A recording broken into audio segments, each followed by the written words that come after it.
Okay, now we're going to start our applesauce. So for that, we've got a small stainless steel pan. The smaller the pan, the better. You don't want to have too much surface area because you don't want this to caramelize. You're just looking to extract the moisture inside the apples. So we've got our 4 basic ingredients here. We're going to start with some butter in the pan. About a tablespoon of butter. We're going to stick our rosemary in there as well, just to get us started. That rosemary is going to start to sweat a little bit with the butter. We're going to release some of the oils in that rosemary. You can start this off on a high heat. Okay. As we're cooking, we'll turn the heat down. If you don't have any rosemary, sage works as well. We're doing a lamb dish here, remember, so sage is definitely nice, or rosemary, a nice robust herb. You don't want to use something light, like parsley. It's going to get buried with the intense lamb flavor. So again, just melt that butter, with that beautiful rosemary there. And we're going to cook this just until it starts to foam. We don't want to brown the butter, we don't want to toast it, we don't want that nutty characteristic here. We want the lamb to be the star of the show. Again, using robust herbs. Even with the potatoes, we used oregano. Okay, you can see the butter is starting to froth here. That's what we're looking for. It's just starting to bubble around the rosemary, but there's no color. So at this stage, we're going to take our apples. We've got 2 Granny Smith apples here. Again, we've cut them consistently, so they're going to cook at the same rate.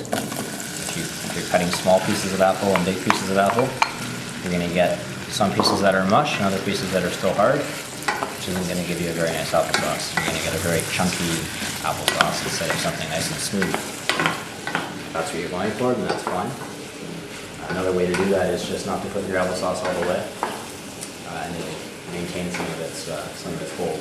Granny Smith is a nice apple because it's nice and tart, and as we cook this out, we're actually going to make this a little bit sweeter because we're concentrating the juices, therefore concentrating the sugars as well. Now you can hear that starting to sizzle. I don't know if you can hear that, but it is starting to sizzle. And we're just going to cook that out for a minute. Again, make sure we don't get any color. We lost the guys and go back in.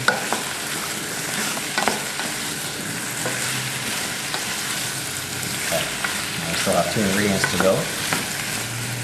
First one is going to be the cinnamon. Add the cinnamon there. Looking for about half a teaspoon. You don't want to dominate again with the cinnamon. This is not a dessert. Cinnamon is very aromatic. It's also very bitter. And a lot of people forget that cinnamon is very bitter. We tend to associate it as being a sweet spice because we associate it with apple pie and things like that. But in Middle Eastern cooking, Indian cooking, cinnamon is used primarily for meats, so for savory cooking. Cooking it out for a minute. What this is doing is gently toasting the cinnamon, only to make it a little bit more robust. Okay. Now I've got some sugar here. I'm going to add about a tablespoon of sugar. Because again, remember the Granny Smith apples are quite tart. So if we don't add a little bit of sugar, this could be quite tart. You see that's starting to cook nicely. I'm going to turn the heat down now. Do that medium. I'm going to bring this pot with me over to the sink. I'm going to grab a little bit of cold water. Now with the water, we just want a little bit at the base of the pan.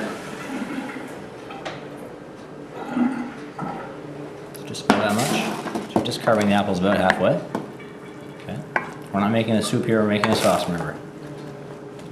Now this is going to come back to the simmer. And once it's come back to the simmer, as you can see it has already, we're going to cover this. And we're going to let it cook for about 5 minutes. So it's been about 5 minutes. As you can see, a lot more water has come out there. You notice the apples are now essentially fully submerged in liquid. That's because apples are primarily full of water. So there we go. The apples are starting to get nice and tender. They're not quite there, but it's important to look about at that 5-minute mark, because if your heat's too high, you're going to burn your sauce. If your heat's too low, then you're going to be here waiting all day for applesauce, and everything else will be ready. You'll be waiting for your sauce. So again, we're going to let it just turn the heat down a little bit. We want to maintain that simmer, but we don't want it to be going too high. And we're going to cover it for about another 5 minutes, and it should be ready to go. It smells great. All right, so it's been another 5 minutes. We're gonna have a look at this applesauce, and oh boy, that smells amazing. We've got the rosemary and the cinnamon, all nice. You can see the apple is already starting to fall apart. Just picking it up, you can see it's falling apart there. If I take my spoon and I just push it up against the side, you can see the apple doesn't resist at all. It's done. You don't need to cook the life out of this. If you cook this too long, you're not gonna get that fresh apple. You may as well just open a jar.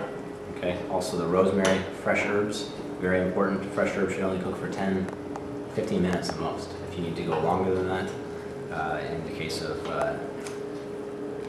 say a long soup or something, or a stock, then it's better to use a dried herb. Okay, so short cooking, fresh herbs, long cooking, dried herbs. Okay, so I've sort of mashed that up there a little bit with my spoon.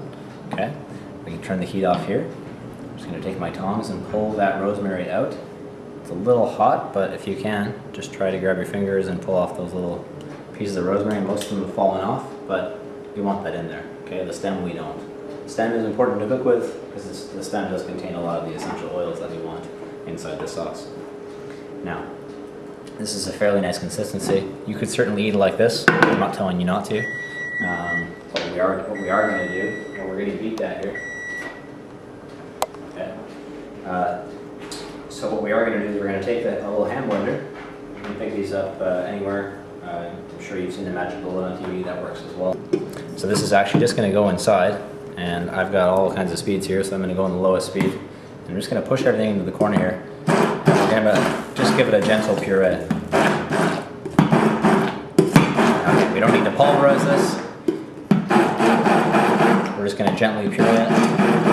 See, it's still nice and thick. This is important. If you've done this right, if you've listened to the steps, then your sauce will be the right consistency. If you've added too much water, it's not a problem. The best way to go about that is just after you've pureed it, return it to the heat and reduce it down a little bit. If you're finding that the product is,